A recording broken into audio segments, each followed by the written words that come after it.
우리 매일 성경을 펴셔서 이제 시작을 그렇게 하면 유월절이 가까운지라 유대인의 유월절이 가까웠다라는 말씀을 이렇게 보게 되는데요. 유월절은 유대인들에게 있어서 가장 중요한 절기 중에 하나였고요. 이때는 온 각지에 흩어져 있는 모든 유대인들 남성들이 예루살렘에 다 모여서 예배를 드리는 거죠. 그 유월절 어린 양, 그 유월절을 기억하라는 그 명령에 따라서, 그래서 예수님도 그 하나님의 말씀의 율법을 완성하시는 분이기 때문에 유월절을 예수님도 지키셨습니다. 그래서 예루살렘으로 예수님도 가시죠.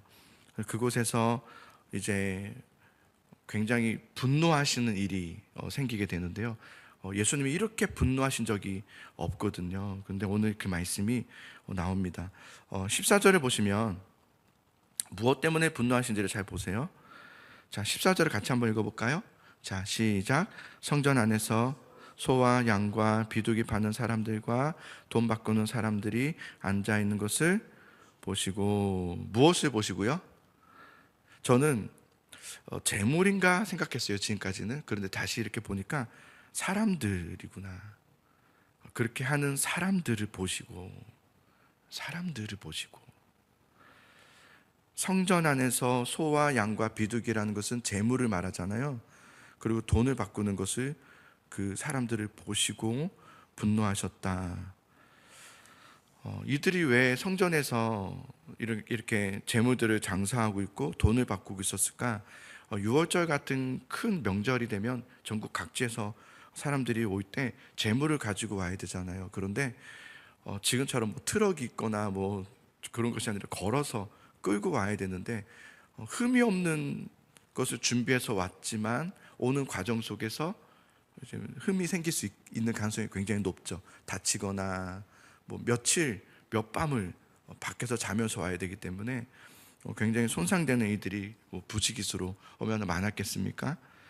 그렇게 흠이 없는 것으로 출발했지만 흠이 있음으로 들어오게 되므로 제물을 드릴 수가 없었죠. 앞에서 제사장이 보고 이건 안 돼, 하나님께 드릴 수 없어 라는 그런 일들이 너무 많다 보니까 고안해 낸 생각이, 성전에서 확인 도장 받은 그런 재물들을 팔자, 판매해서 그것을 사서 예배를 드리면 얼마나 좋아요. 그래서 좋잖아요. 그래서 크게 뭐 그렇게 고생스럽게 안 해도 되고, 와서 확인 도장 받은 재물을 사서 자기의 그 상황에 맞춰서 소를 사든지 양을 사든지, 뭐 가난하면 뭐 비둘기를 사든지 그렇게 사서 하면은 전혀 예배에 지장이 없으니까 그런 제도를 만든 거죠. 그리고 성전에 이제 헌금도 내야 되잖아요. 또 헌금을 내는데 찝찝함이 있었어요. 왜냐하면 그 로마 황제의 얼굴이 찍혀져 있는 이 동전으로 헌금을 한다는 것이, 야, 이거는 좀 거룩하지 않다. 그래서 어떻게 할까 하다가 성전 화폐를 만들자. 성전 화폐를 만들어서 성전에 이렇게 헌금을 거룩하게 드릴 수 있도록 성전에서 따로, 그래서 그걸 세겔이라고 하거든요. 세겔이 성전 화폐잖아요. 그래서 그렇게 환전을 해서 그것으로 이제 헌금을 드리도록 한 제도였던 것이죠. 저는 다 좋다고 생각합니다. 되게 좋은 방법이기도 하고, 나름대로 전혀 문제가 되지 않는 범위 안에서 나름대로 좋은 것을 드리기 위한 그런 방법이었던 것이죠. 그런데 문제가 무엇이었냐면요, 그렇게 했다가 문제가 아니라 또 교회 안에서 장사했다, 이게 그렇게 팔았다, 환전을 했다, 이게 문제가 아니라요, 예수님은 지금 뭘 보시면서 분노하셨냐면, 겉으로는 별 문제가 없어 보여요. 그래서 문제가 없어 보인단 말이에요. 누가 봐도 다 합당하고 다 그럴 수 있는 것이지, 다 그런데요, 겉으로는 문제가 되지 않지만 문제는 예배를 그렇게 드리는 사람들의 마음속에 하나님에 대한 관심이나 하나님에 대한 사모함이 없는 거예요. 예배를 드리는 건 참 잘해요. 열심히 드리고 새벽에 이렇게 깨워서 예배도 드리고 영상으로도 예배를 드린 분이 있어요. 얼마나 열심히 하는지 몰라요. 그런데 그게 문제가 아니에요. 나 그렇게 하고 있다, 이게 문제가 아니라, 예수님은 뭘 보시냐면 마음을 보시는 거예요. 그렇게 드리는 예배자의 그 마음의 중심에 하나님이 없는 거예요. 하나님에 대한 간절함이 없는 거예요. 예배는 어떤 것입니까? 하나님을 만나는 시간 아닙니까? 하나님을 만나고 하나님의 은혜를 받는 시간 아닙니까? 하나님은 예배를 통해서 은혜를 주시는데 그런 것은 어느덧 사라져버리고 겉으로 하고 있다는 거예요. 내가 이렇게 했다, 내가 안 돼서 영상으로도 했다, 내가 새벽이라도 이렇게 깨워서 했다는 그 열심, 나의 어떤 그런 겉모습의 행위, 이것이 어느덧 신앙이 되어버리고 이것이 어느덧 예배가 되어져 버린, 그것을 하나님께서 보시고 분노하셨다는 거예요. 여러분, 아무리 좋은 것이라도요, 반복하면 어떻게 되세요? 어떻게 되죠? 익숙하게 되죠. 처음엔 그래서 아무리 맛있는 음식이라도요, 야 정말 맛있다, 이거 3일 내내 먹을 수 있습니까? 못 먹습니다. 우리가 아무리 좋은 것이라도요, 이것을 반복하면 익숙함이 되고요, 익숙함이 되면 습관이 되고요, 관습이 되고요, 그러면서 나중에는 겉모습이 됩니다. 그거의 본질을 잃어가기 시작해요. 아무리 좋은 예배도요, 처음엔 그렇게 좋아요. 막 예배가 은혜가 되고 말씀 한 절 한 절이 나에게 주신 말씀이고, 근데 어느덧 내 마음에 익숙함이 습관이 되고 관습이 되면서 들리질 않고 깨달아지질 않고 안 할 수는 없고 해야 되는 그런 습관적인 예배가 되어버리는 거예요. 그래서 그 껍데기 신앙이라고 그러죠. 껍데기 예배를 보시며 예수님께서 분노하신 거예요. 15절을 보시면 노끈으로 채찍을 만드사 양이나 소를 다 성전에서 내쫓으시고 돈 바꾸는 사람들의 돈을 쏟으시고 상을 엎으시고, 표시를 하세요. 내쫓으시고 쏟으시고 엎으시고. 이게 무슨 말이냐면 이들의 예배를 주님께서 거부하셨다는 거예요. 이것을 오늘날로 말한다면 되게 충격적이지만 우리가 예배하는데 우리를 내쫓으시는 거예요. 나가. 여러분, 예배에서 내쫓김 당한 적은 있습니까? 나가 본 적이 있습니까? 예배를 드린 나가라는 거예요. 너 나가. 너 예배 드릴 자격이 없어, 나가. 이렇게 되는 거예요. 그리고 우리가 헌금을 드렸는데 그거를 다 꺼내서 쏟아버리시는 거예요. 다 가져가. 그리고 우리의 이 상을 그냥 다 엎어버리시는, 너무 충격적이죠. 하나님께서 이런 예배를 거부하신다는 거예요. 그러면서 예수님께서 하신 말씀이 16절에 보면 그 사람들에게 이르시되 이것을 여기서 다 가져가라, 그러죠. 그러면서 내 아버지의 집으로 장사하는 집을 만들지 말라. 내 아버지의 집. 우리 14절도 표시해 보시면 좋겠는데 14절에는 성전 안에서라고 했어요, 그죠? 성전 안에서 표시를 해보세요. 이것을 예수님은 뭘로 바꾸시냐면 내 아버지의 집으로 바꿔요. 16절에 성전은 내 아버지 집으로 바꾸시죠. 바로 잡아주시는, 이곳은 내 아버지의 집이라는 거예요. 너희들은 성전이라고 부르지만, 거룩한 전 이렇게 부르지만 여긴 내 아버지 집이다라고 바로 잡아주죠. 내 아버지의 집으로 장사하는 집을 만들지 마라. 교회는 너를 위한 곳이 아니야.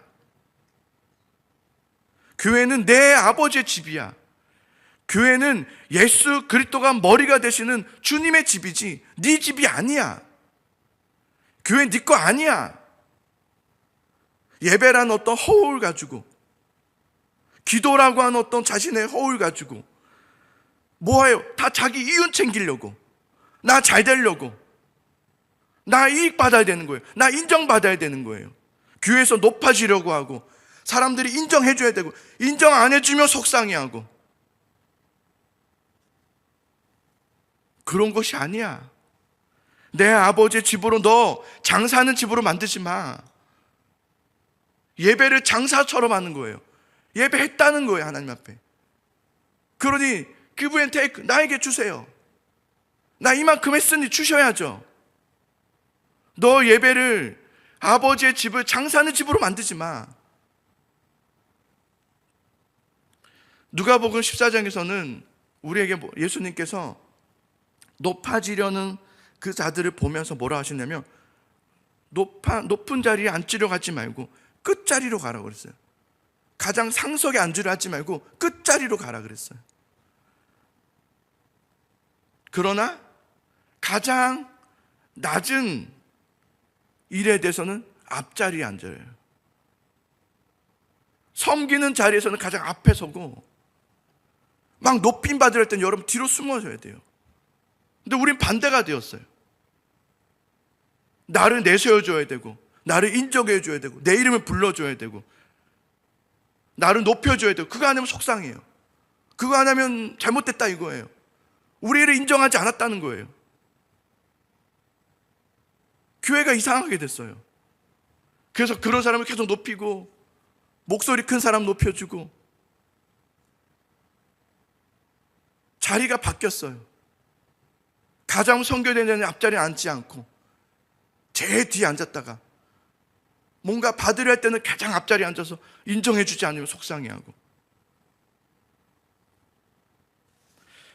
19절에 그래서 예수님께서 이렇게 말씀하십니다. 예수께서 대답하여 이르시되 너희가 그 성전을 헐라 그래요. 이 성전을 헐라. 내가 사흘 동안 일으키리라. 어떤 성전을 말하는 거냐면 너희의 그 성전을 헐라는 거예요. 너희의 죄된 성전, 높아지려는 그 높아지기 위해 세우는 성전들, 예배들, 내가 어떤 것을 이루기 위해 세운 것들, 기도, 욕심을 위한 성전, 어떤 자기 이윤을 위한 성전, 나를 자랑하기 위한 성전, 그 성전을 헐어라. 내가 사흘 동안 일으키리라. 이 말을 그 당시 그 분위기 속에서 사람들이 다 들었단 말이에요. 모든 유대인들과 제자들이 다 들었어요. 근데 그것을 이해하는 사람은 아무도 없었어요. 22절에 보면 오히려 그 유대인들이 이렇게 말하죠. 죽은 자 가운데서 살아난 제자들은 이렇게, 제자들이 어떻게 하냐면 22절에 죽은 자 가운데서 살아나신 후에야 제자들이 이 말씀하신 것을 기억하고 성경과 예수께서 하신 말씀을 믿었더라 그래. 아무도 그렇지 못했던 때 제자들은 무엇으로? 예수님께서 말씀하신 그것을 기억함으로 성경과 주님께서 하신 말씀을 믿었더라 해요. 여기서 믿었더라 표시해 보세요. 믿었더라 22절에. 이거를 제가 정말 잘 안 하긴 하는데 헬라어로 피스튜오 그래요. 피스튜오 그래요. 피스튜오 써보시라고 제가 해드린 거예요. 피스튜오.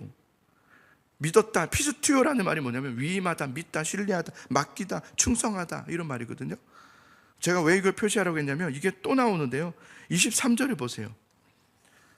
6월절에 예수께서 예루살렘에 계시니 많은 사람이 그의 행하시는 표적을 보고, 표시를 해보세요. 표적을 보고 그의 이름을 뭐 했으나? 믿었으나. 이것도 피스튜오예요.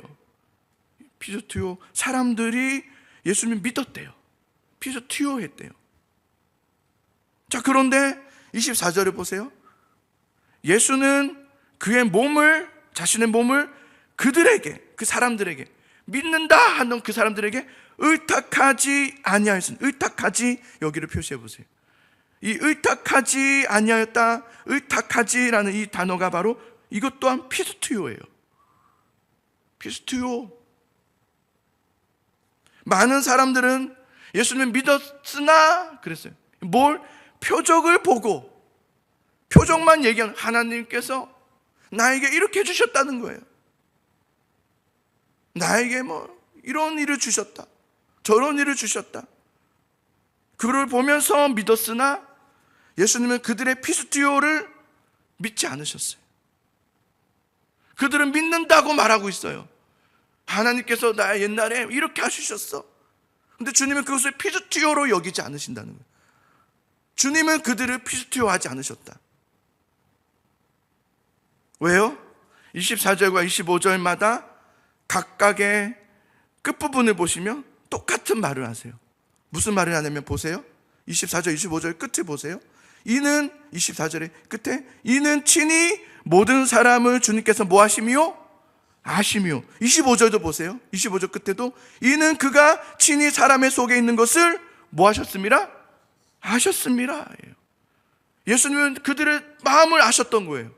그들의 속을 꿰뚫고 계세요. 여러분의 마음을 정확하게 보세요. 왜냐하면 우리 하나님은 영이시기 때문에, 육이 아니세요. 영이시기 때문에 그 속을 보세요. 우리의 영을 보신단 말이에요. 그래서 우리에게 어떻게 예배하라고, 하나님은 영이시니 너희는 영으로 예배할지니라 그러잖아요. 근데 우리는 육으로 예배하는 거예요. 내가 했다는 거예요. 내가 이렇게 했고 저렇게 했고. 하나님은 영을 보시는데 영이 없는 거예요. 영이 하나님께로 향하지 않은 거예요. 영은 여전히 자신이 다해요. 내가 인정받아야 되고, 내 목소리를 내고, 내가 살아있고, 이런 예배를 어떻게 하나님이 받으십니까?